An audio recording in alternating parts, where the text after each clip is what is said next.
Ikigai, ये शब्द तो जरूर सुना होगा, है ना? और शायद इसके साथ जुड़ा वो मशहूर डायग्राम भी देखा होगा।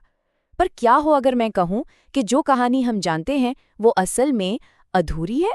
आज हम इकिगाई के दो बिल्कुल अलग चेहरों को समझने वाले हैं। और हाँ, ये रहा वो मशहूर इकिगाई वेन डायग्राम।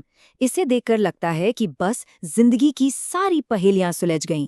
एक ऐसा जादुई फॉर्मूला जो वादा करता है कि अगर हम अपने पैशन, मिशन, वोकेशन और प्रोफेशन का वो एक मीठा सा पॉइंट खोज लें, तो एक परफेक्ट खुशहाल जिंदगी हमारी होगी। ये तो जिंदगी के नक्शे जैसा लगता है, नहीं? तो चलिए सबसे पहले इसके पहले पहलू को देखते हैं, यानी इकिगाई एक ब्लूप्रिंट की तरह, एक ऐसा टूल जो हमें अपने मकसद को प्लान करने में, एक रास्ता बनाने में मदद करता है। और ये सिर्फ कोई किताबी बात नहीं है।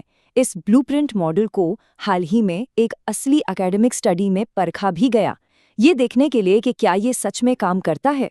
तो हुआ ये कि इस स्टडी में 510 अंडरग्रेजुएट स्टूडेंट्स को इकिगाई वर्कशॉप में शामिल किया गया।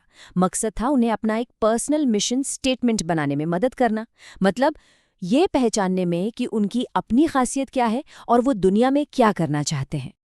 और नतीजे तो कमाल के थे। स्टडी का नेट प्रमोटर स्कोर 73.9% था। अब ये एक टेक्निकल टर्म है, पर सीधे शब्दों में कहें तो इसका मतलब है कि जिन छात्रों ने इसमें हिस्सा लिया वो इस तरीके से बहुत बहुत ज्यादा खुश और संतुष्ट थे। तो कैसा दिखता है मिशन स्टेटमेंट, जरा इसे देखिए। ये उसी स्टडी से निकला एक असली उदाहरण है। देख सकते हैं कि कैसे वो ब्लूप्रिंट एक बिल्कुल साफ और करने लायक मकसद में बदल गया। लेकिन कहानी यहीं खत्म नहीं होती। अब हम इकिगाई के एक बिल्कुल अलग पहलू को देखेंगे, एक ऐसा पहलू जो इस पूरे ब्लूप्रिंट वाले आइडिया पर ही एक बड़ा सवाल खड़ा कर देता है। और यहाँ आता है वो बड़ा सवाल, क्या ये मशहूर वेन डायग्राम जिसे हम इकिगाई समझते हैं, वो असल में इसकी जापानी सोच की एक पश्चिमी गलतफहमी है? इसे समझने के लिए हमें जापानी भाषा में छिपे एक छोटे से फर्क को देखना होगा। असल में जापान में इकिगाई का ताल्लुक जिनसेई से नहीं है, यानी किसी की पूरी जिंदगी के बड़े लक्ष्य से, बल्कि इसका ताल्लुक है सेइकात्सु से, यानी हमारी रोजमर्रा की जिंदगी, दिन ब दिन की छोटी छोटी चीजों में मतलब खोजना। तो इस नजरिए से देखें तो इकिगाई कोई बहुत बड़ी मंजिल या कोई उपलब्धि नहीं है। ये एक एहसास है। ये वो छोटी छोटी वजहें हैं जो हमें हर सुबह बिस्तर से उठने की ताकत देती हैं, सुबह उठने का कारण। प्रोफेसर गॉर्डन मैथ्यूज का ये एक कोट है जो इकिगाई की इस असली भावना को शायद सबसे अच्छे से बताता है।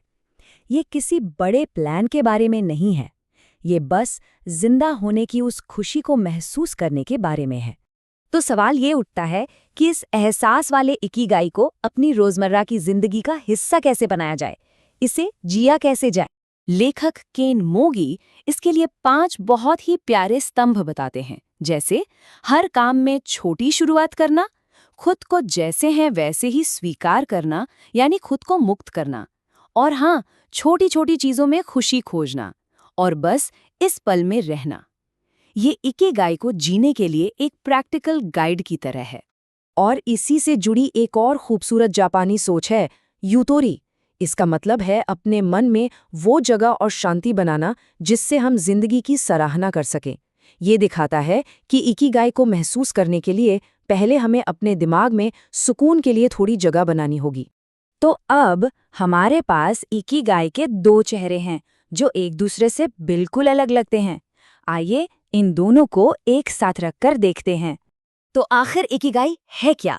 जिंदगी का कोई बहुत बड़ा मकसद या फिर सुबह की 1 कप कॉफी का सुकून? सच तो ये है कि दोनों ही बातें अपनी अपनी जगह कितनी सही लगती हैं।